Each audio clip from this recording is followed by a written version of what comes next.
Hey everyone, danheilman here, and this is going to be another Summoner's Glory video. Today, I'm going to do a theory crafting video on who I would think the ultimate team composition would be for 6 people. So this is going to be assuming Taskmir's Palace is going to be a very hard instance. You're not going to be able to clear it right away. And who would I think the best team composition would be and why? But before I begin, my wife has picked the winner for the account takeover, so I will roll that footage here. Pick one and read it. Ironheart. Ironheart is the winner. All right, Ironheart, congratulations. Contact me through Discord. danheilman is my Discord name. You'll see me posting on the Summoner's Glory video. And we can schedule a time to do the account takeover. We'll do that over a Twitch stream. You can hop in Discord with me, ask any questions you want. You know, let me know what you need help with, what you want me to work on. If you need help with any carries, getting you through anything, we can do all of that. So, all right, let's continue here.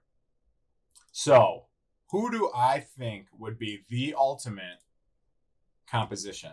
So, as always, I'm going to pull up my handy dandy spreadsheet here and show you what I've been theory crafting and who I think some of the best phantoms in the game are. Phantoms that synergize well together and, you know, why I ranked them where they're at. All right. Number 1, Goddess Zoe. I list her because when you have a big team, if you're taking any damage, the heals are awesome. You know, it's after every single Phantom's turn, it's going to heal the entire team. So when you have that many people on your team, it's a lot of healing. Not to mention, she has the 25% more damage aura if she has all her skill ups in there. She has great damage, and she has a burn, which will give you damage over time every turn for the enemy, and a heal reduction. Let's move on. Number 2, Puppeteer. Now, the reason I chose Puppeteer is a couple different reasons here. The first is the AoE decreased defense. So normally, I don't think that AoE decreased defense does that much. But if the mobs are level 250, which I think they are in Taskmir's on hard mode, that'll give them a very high defense level. So I think the decreased defense will allow this to happen. And the reason I think that is the video I did recently on decreased defense. I will put that video up in the corner here so you can take a look at it. And she also brings a resurrect to the team. So in case someone dies, that is a you know, a good thing to have, a good fail safe. You can also run a stun set on her, so she'll help with some CCs. That'll be mostly useful for trash. Only some of the bosses can get stunned, and we'll see how many mobs have immunity in there. So yeah, that's good. And she has some solid damage. You can build her out to do damage, and she hits like a truck, and she's got that AoE hit. She also has, you know, damage based on max HP, so that's good for bosses.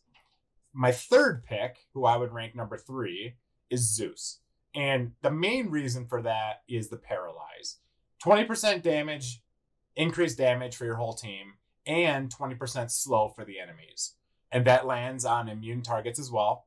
So that's just a good way to buff everyone's damage. And he does solid AoE damage. So that's good as well. My number 4 pick is going to be Merlin.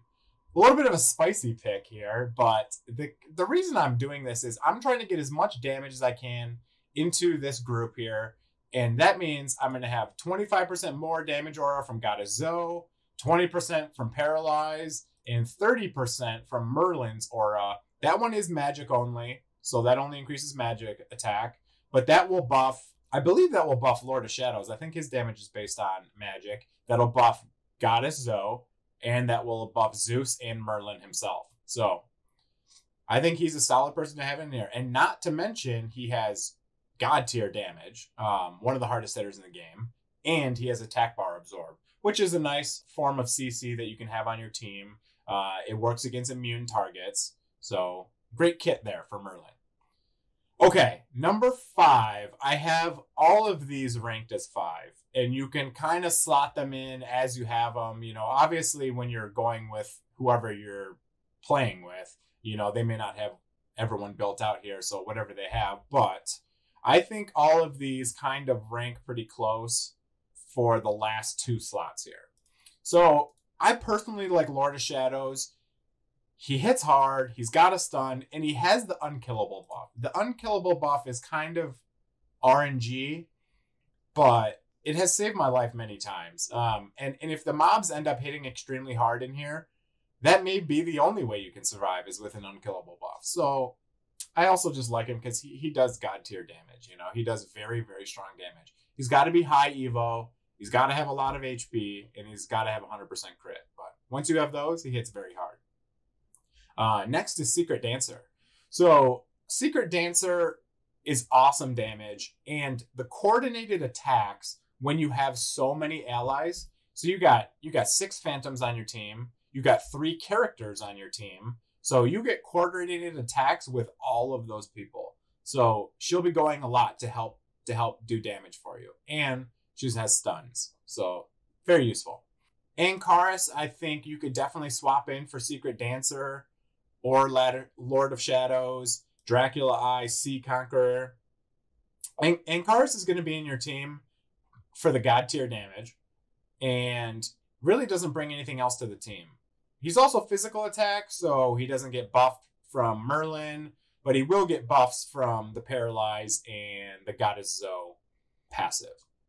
So that one's good. Ankaris, Dracula Eye is solid. He does decent damage, not as strong damage as some of the other people on the list. He does probably roughly the same damage as Zeus, maybe a little bit less. But he also has the attack bar absorb, and he gets those extra turns. And he has attack bar absorb on 2 different abilities. Very good Phantom. Sea Conqueror is also on there. I might put Sea Conqueror up higher. I'm not sure. Attack bar absorb, stun, a little bit of decreased defense. So Sea Conqueror, again, is a great Phantom. So these are kind of my top, and this is all my personal opinion. I'm just kind of trying to think theory crafting, how we could get the most amount of damage with some decent utility in a team. And this is kind of what I built out here.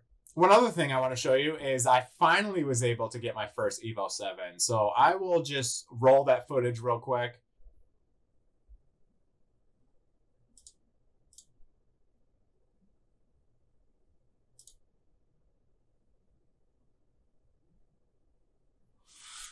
All right, we're getting close.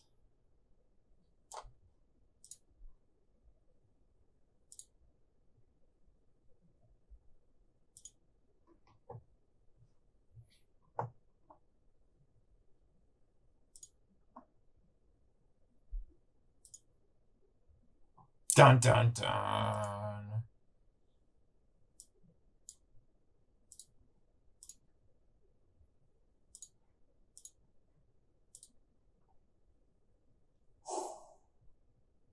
My first Evo 7.